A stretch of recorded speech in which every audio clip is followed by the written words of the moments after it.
In 1988, a new word entered the English language, sarcopenia.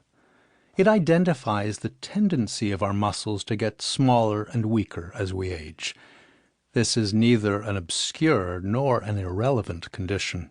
In Western cultures, the loss of muscle as the decades go by is precipitous. Between the ages of 20 and 80, people typically lose between 35 and 40% of their strength as their muscle mass declines.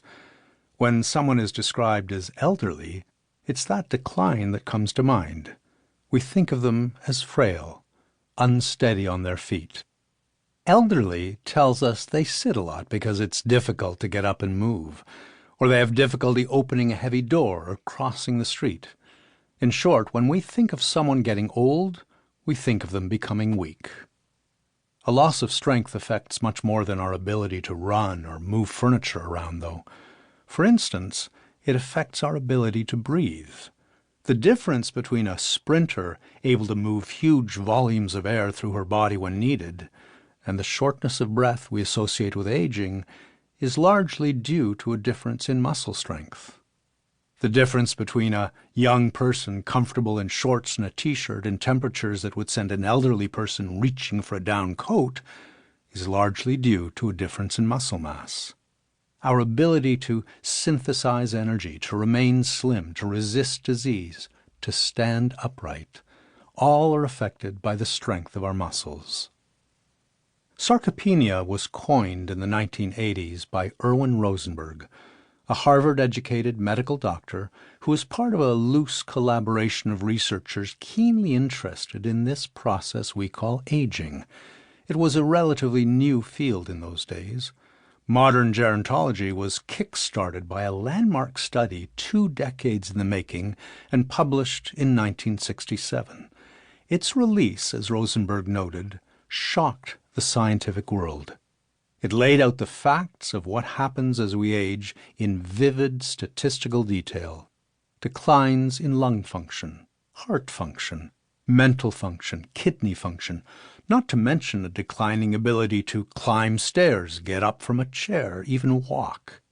In fact, every kind of function you could name that young people take for granted seemed to degenerate with age. A big question remained unanswered by that study, though. Was that deterioration of abilities inevitable, or were there measures that could be taken to slow it, halt it, or perhaps even reverse it? In search of the answers, Rosenberg and a group of colleagues gathered in Albuquerque in 1988 to share research on the aging process. At the conclusion of the meeting, Rosenberg was asked to write a summary of their reports. As he sat before the diverse findings that had been presented, absorbing them, a pattern began to emerge. The one common factor in all the age-related losses that were described was a reduction of muscle mass. It was a moment of epiphany for Rosenberg. As he put it, "I noted then that no decline with age is as dramatic or potentially more significant than the decline in lean body mass." As Rosenberg reflected on this correlation, he wondered why more attention hadn't been paid to it. Here was a condition associated with aging that potentially held more significance than any other, and it didn't even have a name. Rosenberg knew that without a name it would never be a subject of serious study, so he tapped into his knowledge of Greek and proposed the word sarcopenia. It's a composite of 2 Greek roots, sarx, which means flesh, and penia, which means loss.